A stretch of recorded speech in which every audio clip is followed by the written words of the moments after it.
弟兄姊妹平安，今天是2021年的8月25号。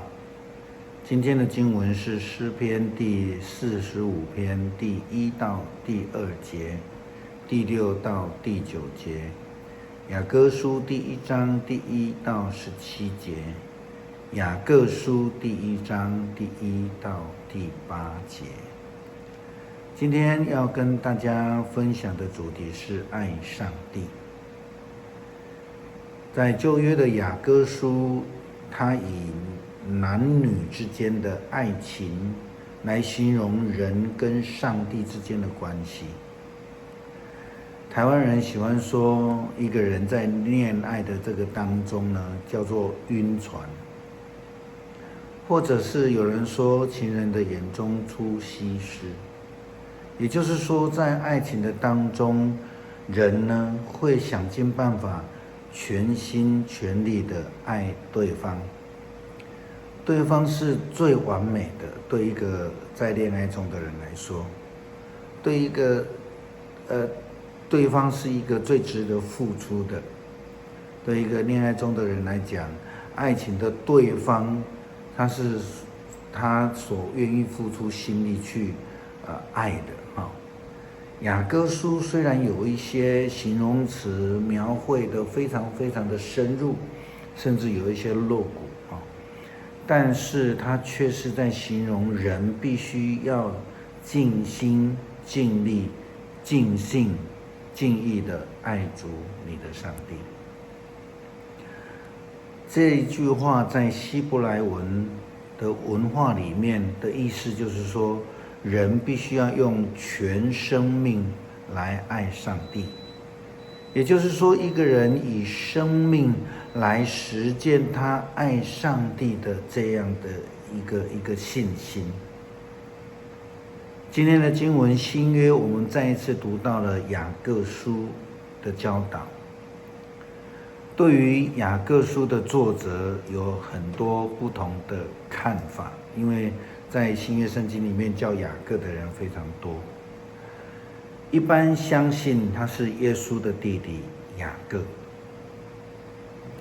雅各他开始的时候以犹太人的传统角度来看耶稣，他原本根本不相信耶稣所传的福音，他更不认为耶稣就是那一位自己所传的基督，就是那一位圣经所说的弥赛亚。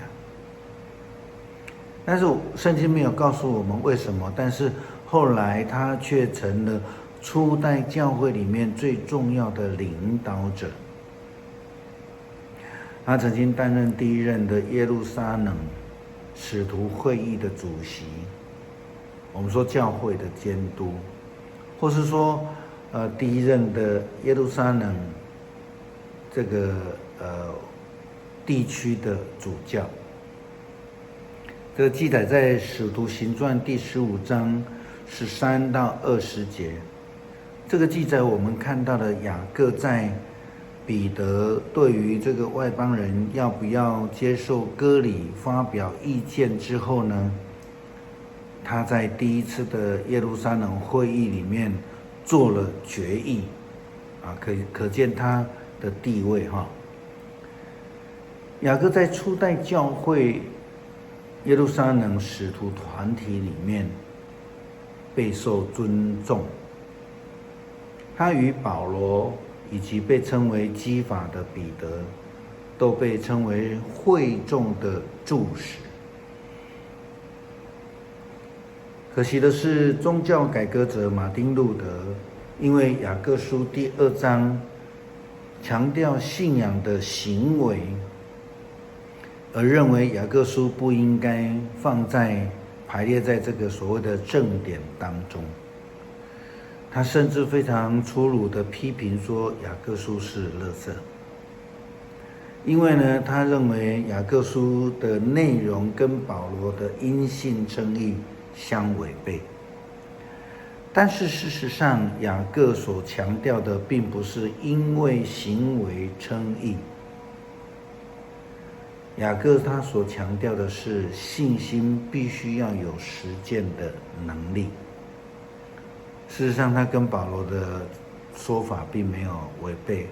我们看今天的经文，雅各书第1章，他提到了雅各书的开场白。雅各说：“我的弟兄们，你们落在百般试炼中，都要以为大喜乐，因为知道你们的信心经过试验，就生忍耐。但忍耐也当成功，使你们成全完备，毫无欠缺。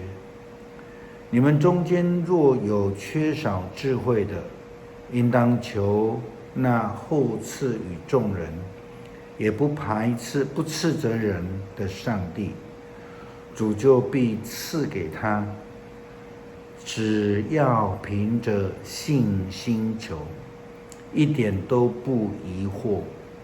因为那疑惑的人，就像海中的波浪，被风吹动翻腾。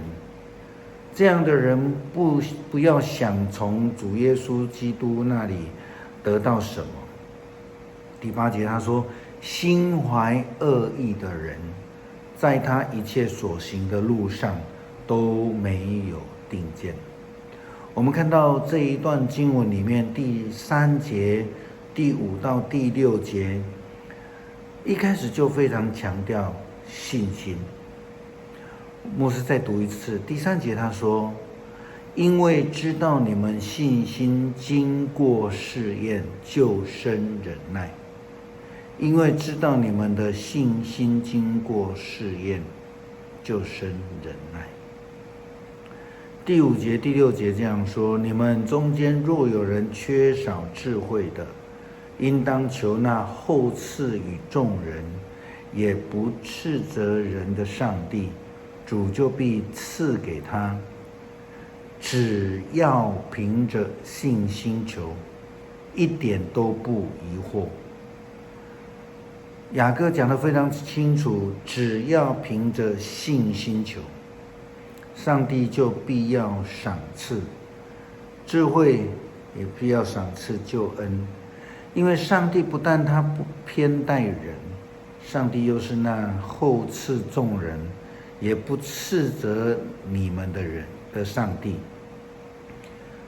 雅各说，只要有信心来依靠上帝的，就必得赏赐，或是说必得救恩。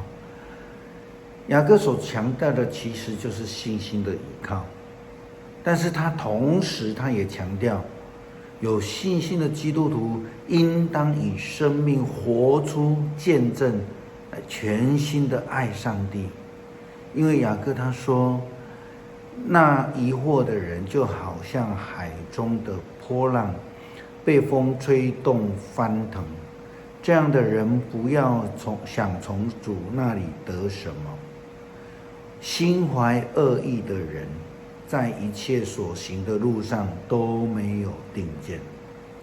所以基督徒不能心怀恶意，一定要全心的相信，活出见证，专心倚靠上帝的救恩，这样的人就必能得救。